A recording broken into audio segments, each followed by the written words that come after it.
Now let's have a look at some other type of questions as well. Okay, now if you see question number 1, the command word identify is there, and I told you earlier, whenever the command word identify is there, it requires knowledge objectives to be met only. So identify 2 examples of businesses that would be classified as being in the tertiary sector. So I wrote banking, that is part of tertiary sector, and healthcare. So I'll get 2 out of 2 because this question only requires knowledge.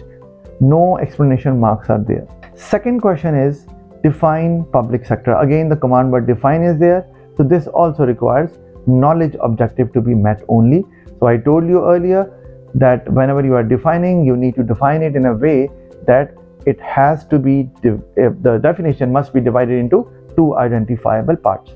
So I wrote, it is that part of an economy where resources and organizations are owned, controlled and managed by government. So there are 2 parts here. One, it's a part of an economy, that is one part, and the other part is that where resources, organizations are owned, controlled and managed by government, that is the second part. But remember, some students, they actually miss out on using the word owned, and it is compulsory because it has to be owned by the government.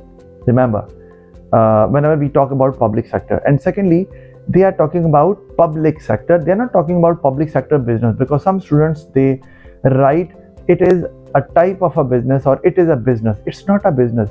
It actually involves all businesses which are owned, controlled and managed by government. That is why I use the word, it is that part of an economy. So if you do not want to use the word part of an economy, then you have to use it includes all businesses this way, right? You can't say it's a business because in that way you will lose marks. Now see the third part of the question, and that is the most difficult question which actually comes in P1. I'm telling you, examiner says that students find it very difficult to get 6 out of 6 in such questions. And do you know why? Because this question requires evaluation also. An evaluation objective is the most difficult objective to be met. Now if you see the question, do you think, now the phrase is do you think. So I told you earlier in the earlier videos as well that it requires knowledge, analysis and evaluation objectives to be met. There are 2 marks for knowledge, 2 marks for analysis and 2 marks for evaluation.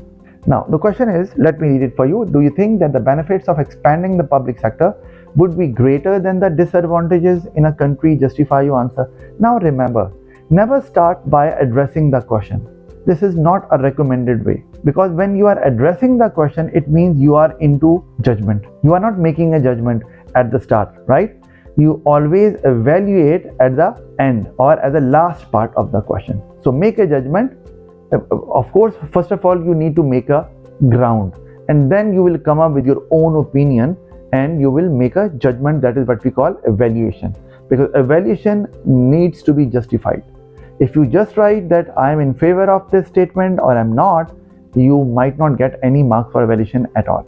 So first of all, you need to talk about one advantage of expanding the public sector and one disadvantage of expanding the public sector. That is, I think, a better way to handle such type of questions, having such type of statement, like one advantage, one disadvantage, but it must be explained well. Now let me read it for you.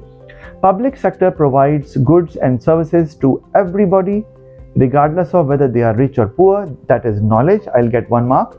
That helps reduce the gap between rich and poor. That is the analysis, because now I'm showing the impact, that because it helps rich and poor both, so the gap between rich and poor gets reduced. So this is the impact, and impact is called analysis.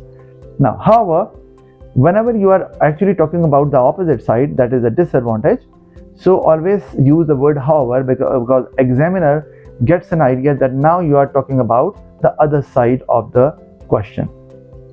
However, large public sector means government would impose more taxes to finance, that is knowledge, right? More taxes to finance the operations of the organizations in the public sector, that is knowledge, right? Of course, government requires funds, and funds are collected through taxes, because taxes are the main source of income for the government. As a result, now remember, now I am into analysis. Remember, whenever you use the word as a result, consequently leading to, it shows that you are into showing an impact, and examiner gets an idea that you are into analysis. So always use those connectives to demonstrate your analysis. Now, as a result, business would be discouraged, leading to lower or no economic growth. This is analysis, right? I am showing an impact. Okay, I am showing an impact. So this is analysis. In my opinion, now after making a ground, I talked about the advantage, I talked about the disadvantage, I explained it. So up till now, I have got 4 out of 6. 2 marks for knowledge and 2 marks for analysis. Now, in my opinion, now I am into valuation. Advantages of expanding the public sector are not greater. Now remember, whenever you are into evaluation, how do you signal the examiner that you are actually making a judgment? The simple way is address the statement of the question. Like in evaluation, you always address the statement of the question. And I told you earlier that never address the statement of the question at the start in such questions, right? So I address the question by saying that advantages of expanding the public sector are not greater than the disadvantages, right? Now I have to give the reason behind it, the logical reasoning. As private sector would get squeezed and people would be deprived of better quality products. Of course, there are 2 sectors in an economy, public and private sector, if it is a mixed economy. So if public sector gets big, of course, private sector will get smaller. So now, and people would be deprived of better quality products. I wrote that, but I have to justify that how. Or innovations to improve their living standards, as public sector works on bare necessities only. So now I explained it fully, rather I justified it fully, that if private sector gets smaller, so people won't get the goods they want, because public sector only satisfies people's bare needs.